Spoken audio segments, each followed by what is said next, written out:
Good afternoon, Trump's family. Welcome back to my channel. Have a good day and God bless you. Let's get into the news. Donald Trump has taken off the gloves and he's ready to rock and roll in terms of going after any potential opponents. In 2024, I liked DeSantis a lot. I like Trump better. There's no stopping former President Trump from becoming nominee. Nothing stopped if they can indict him 2, 3, 4 times. And the entire planet will know it's only for political retribution. Because he defeated Clinton in 2016.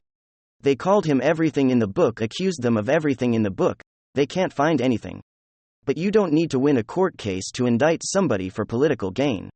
They can just, there are millions of people who have been told for 7 years that he's the embodiment of criminality.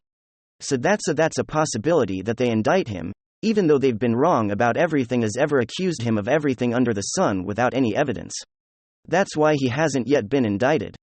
But you're going to have Biden impeached. Hunter, the laptop, the obvious graft and potential bribery schemes are going to not only be there, they've already been revealed within those emails. The New York Post published they were suspended after publishing the truth. So we know all about that with the Twitter files. So the Twitter files explained why the suspension took place. You had Democratic Congress, people, in addition to government agencies, are former government officials, working together to suppress the truth, because why the truth would make you vote Trump. That's what I heard. I remember when I said, well, I'm gonna write about Clinton's email servers. This is ridiculous. Transferring top secret intel outside the US government onto servers. Well, I will help Trump. Why are you doing that to help Trump? What you mean the truth will help Trump? How does that work? This was when I was on the left. So yeah, when the truth helps Trump, that should tell you something about the Democratic Party. Anyway, I'm meandering off. He released photos, ladies and gentlemen, or one photo. And he shared it on True Social and all he said was no way. No way. So another account on Truth Social, Ron DeSantis was having a drink party with, and then it goes on to talk about when he went to Sanchez was a teacher. Who knows if this photo is real or genuine, or if these are actually his students or fellow teachers, because you can't really tell the age of the women in the photo. So you just can't really tell the age. If you're seeing them photo, you'll know what I mean. Okay. But it's interesting because he's taken off the gloves, Trump, so he's taking Ron DeSantis very seriously. And DeSantis is the choice of never Trump heirs. And for people who support President Trump like myself, I like to send us, I think he's very good. I like Trump better. Because you need Trump as a pit bull, a Rottweiler, a guard dog, a Doberman protecting this country from 90 seconds to midnight. I say this with all due respect. And left, right, center, Democrat, Republican, progressive, conservative, God bless you all. Okay. And I want you to have a beautiful, safe, happy, prosperous, joyous 2024. Okay. Anyone and everyone watching, I'm not into tribalism. But I will say you will have to be a complete imbecile not to realize that Biden's policies caused 90 seconds to midnight. According to the Bulletin of Atomic Scientists, we are closer than ever to a nuclear confrontation that could annihilate the planet in story, not during Trump's administration when the adults are in charge. And so I want a president who is against never-ending military conflict against quagmires. I'm assuming DeSantis would be like that also, but my first choice is Trump. It was a moral imperative to vote for Trump. We are now objectively worse in terms of the economy. Biden lied through his teeth throughout and it wasn't true. Like CNN did a fact check. None of it was true. It's true. Well, the debt went up and then Trump. Why did the debt go up in Trump's last year? It was Democrats who shut down the economy, went after restaurant owners, what political side desperately went after owners of restaurants and bars, and gyms? The Democrats gleefully went after. And then this is some big news. People look at me as if I'm crazy when I say stuff like the Democrats have become extreme radical, some of their stances have simply become indefensible.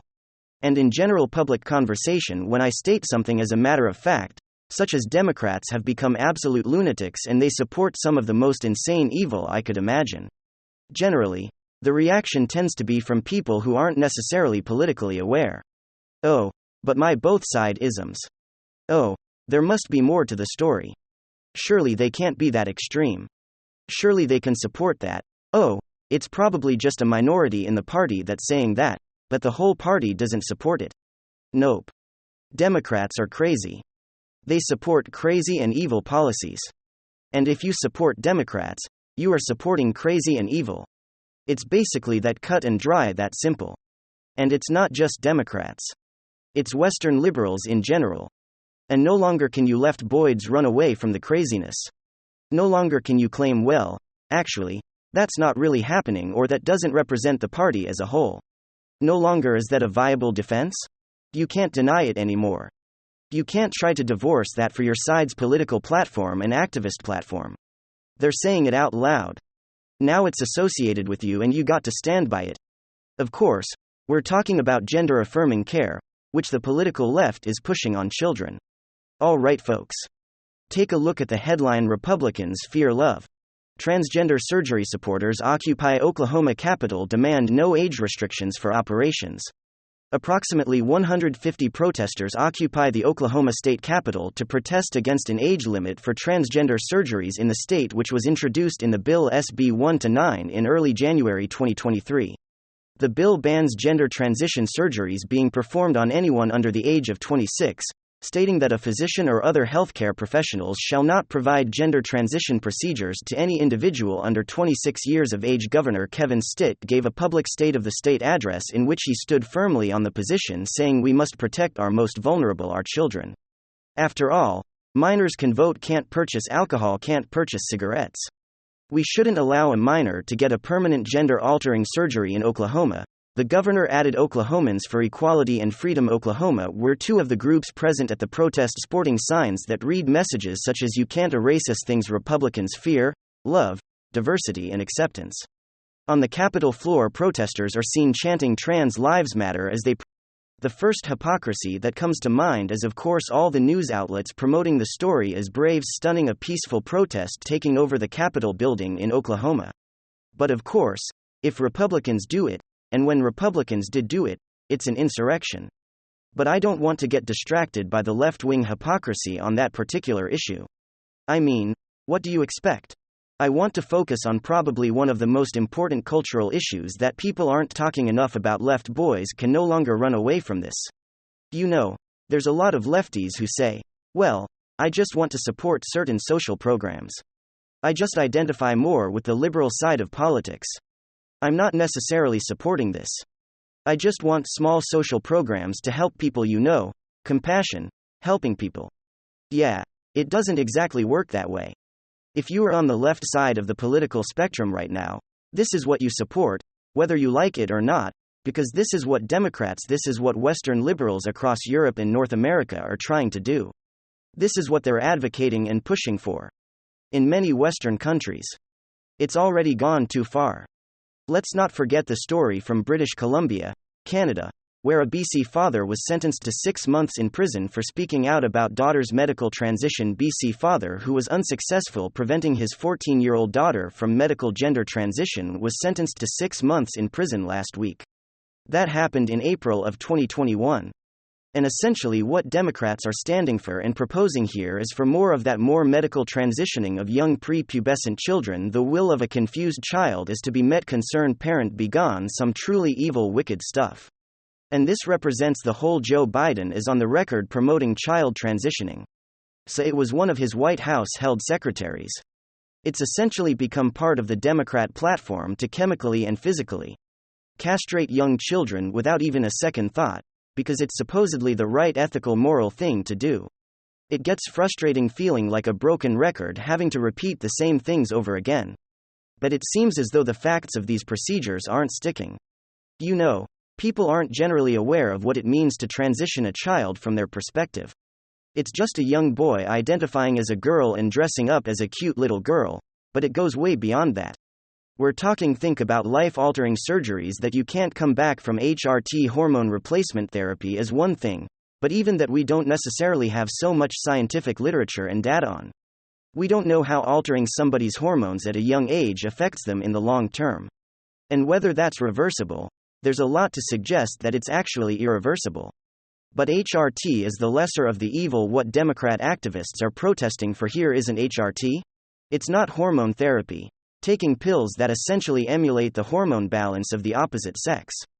They're advocating for irreversible surgery for minors without age restriction, chopping off the genitalia along with multiple different plastic surgeries, facial reconstruction, breast enlargement, and in terms of genitalia, well, how could I describe this genitalia reconstruction? I wish that we could openly talk about it. And I could show you guys exactly what it is visually. It's traumatizing. It's gore. And we have covered all the statistics that suggests that it comes with life-altering health concerns and health issues. For the majority of people who undergo these surgeries, the idea that a 9-year-old is able to make a conscious decision to undergo that kind of life-altering irreversible body change, because at the time they may be feeling a certain way, is patently absurd. It's beyond absurd. It's, as I'm stating in the video, I guess it's kind of the thesis of the video, it's friggin' evil. And I don't know how many times I have to repeat myself, it's not the first time I make a video basically saying the same damn thing. But people aren't waking up. Suppose at 81 million people who voted for Joe Biden, that's what you voted for. You voted to support these protesters in their efforts to remove restrictions to basically create an environment of open physical mutilation of minors. It is so frickin' wrong on so many different levels. And that is essentially what you stand with. Oh, but I just like the social policies. Well, you can't have one without the other. It's the same damn thing. It's all under the same tent, the same umbrella. And at one point, you have to make a moral decision. And that's really what it is at the end of the day. Are you supporting evil? Are you supporting the endangerment of children? Again, I wish I could show you certain things, but I just don't feel comfortable. But you know, going back 7 years, when the bathroom debate was raging, Democrats said, well, we don't necessarily support, that's not part of our platform, or Republicans are just fear-mongering and manufacturing outrage over it. Really? It's just about making people feel welcome. But no, we know exactly where that led. Individuals like this, like the individual I posted or retweeted on my Twitter account, being allowed in female spaces and female bathrooms, locker rooms at spas and in other environments, in some cases where there's young children, and that is just fundamentally not okay. That's wrong. That should be a basic ethical litmus test. Is this wrong? If there's even any hesitation in your voice? If your immediate reaction isn't, yes, absolutely, that is very wrong, well, then there's something wrong. You're either complicit and enabling evil, or you are flat out supporting if we have to protect our children from the predatory woke medical industry. That's really what this is. It's big bucks. It's a billion-dollar industry, to confuse children, to put them on pills, to line them up for surgeries, telling them this is going to fix all of your problems. This is the core of your problem. This is going to make you feel better. We know, we have the studies, that it doesn't make them feel better. And clearly it's a medical or profit-greedy rackets preying on the younger generation, and it simply has to stop. People really need to get educated as to what gender-affirming care really means. What it really is. There's no I'm a Democrat or I'm a good liberal, but I don't support that, you support that, and maybe it's time to have a real moment, a real wake-up call moment where you ask yourself, what exactly am I supporting? Thank you so much for listening. God bless. I'll be back soon with another report. God speak to each and every one of you. Thank you for all of your support, thank you for all of your kind words,